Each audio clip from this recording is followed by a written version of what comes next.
Savez-vous quelle est la différence entre YouTube, Outlook ou encore Amazon? Trois services qui n'ont a priori rien en commun, et pourtant il y a bien un point qui les unit. Et ce n'est pas le fait qu'ils appartiennent potentiellement aux GAFAM.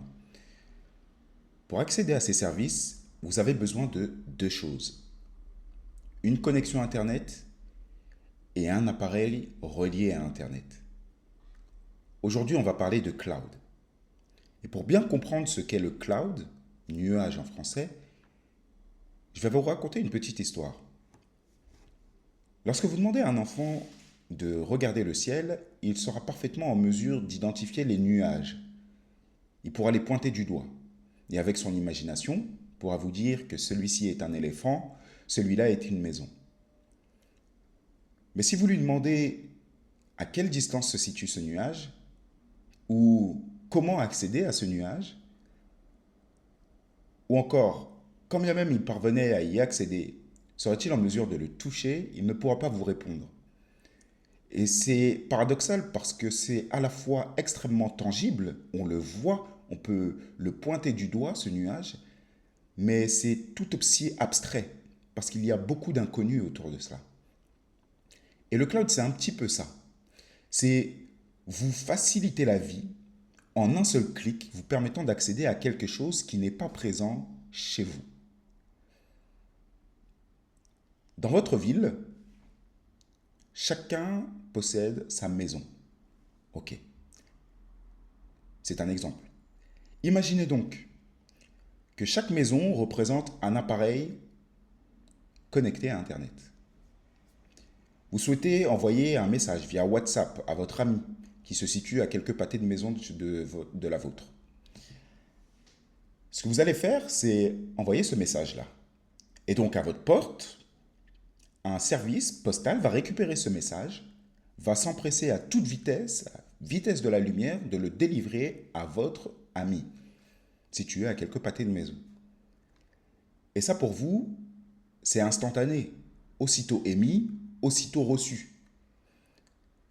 Évidemment, ce service postal aura utilisé quoi? Un réseau routier. Des chemins, des routes, nationales, départementales, peut-être même autoroutes. Et c'est ça, ça c'est Internet. Maintenant, le cloud, si vous souhaitez accéder à une vidéo YouTube, par exemple, vous allez avoir le même procédé.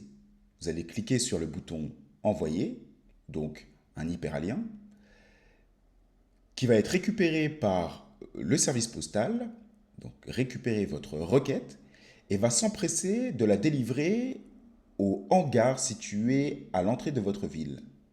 Cet hangar est immense. Dedans, c'est une gigantesque place de marché, entre guillemets, parce que vous allez y retrouver tous les services de toutes les entreprises connectées à Internet. C'est un hub qui ensuite permet de délivrer localement ce qui est désiré par ceux qui émettent des requêtes dans cette ville. Et donc, lorsque vous avez besoin d'accéder à votre vidéo, votre requête est émise à cet hangar-là qui va s'empresser de vous fournir cette vidéo. Cette vidéo n'est pas hébergée sur votre ordinateur, elle ne prend donc pas de place. Mais tout se passe par Internet à la vitesse de la lumière. C'est ça, le cloud et son utilisation. Alors, si vous deviez retenir deux choses, c'est que le cloud, c'est simplement un endroit, un lieu de stockage où vous allez pouvoir piocher des services. Internet, c'est le chemin d'accès à cet entrepôt de stockage. C'est ça le cloud. Alors, prenez soin de vous, prenez soin de vos données et à bientôt. Ciao.